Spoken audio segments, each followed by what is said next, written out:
Hold on to your Nintendo DS. This is Emergency Room Real Life Rescues, where you play as a paramedic out on the streets.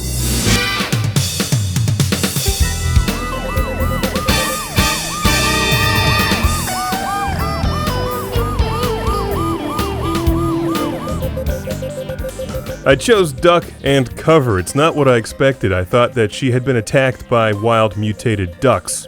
As it turns out, she was just stupid and cut herself. This is where you just give her a band-aid and a shot of whiskey, but these guys are apparently going to professionally deal with the situation, which means that you, as the player, must actually learn what to do as a real paramedic. You have a variety of tools at your disposal. You select them on the right and then use them on the patient as required.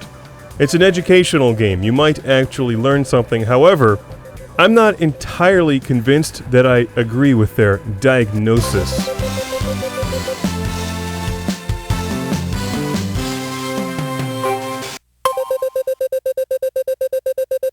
A slice on the right hand, heart rate and lungs normal, classic alien infection and radiation poisoning.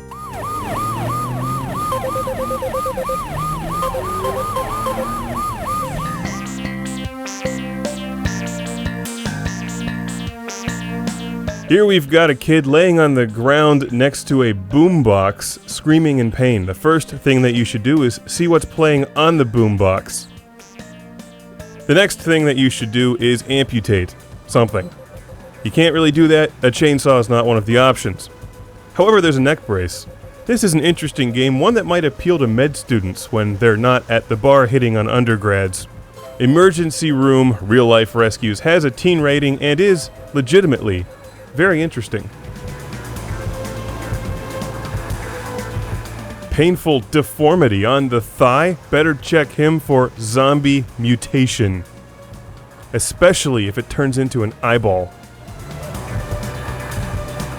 It's not so much a game as it is an actual simulator where you learn things, but you also score points depending on how well you do and how fast you cure people of things like whatever their options are. Once again, I don't agree with them. Diagnosis: zombie mutation. Treatment: government quarantine, conspiracy, cover-up, and incineration.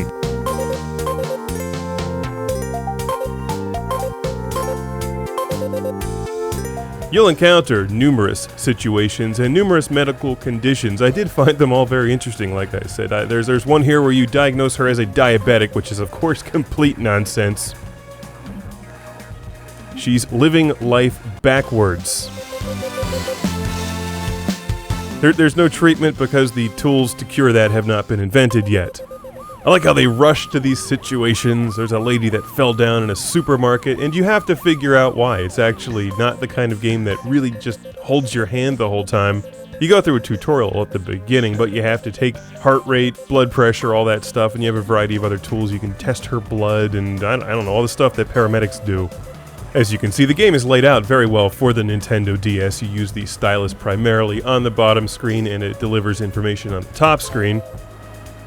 As you progress through the game, the conditions become more serious. You move on from people just stabbing themselves in the hand to full-on disasters like I was crushed by a building.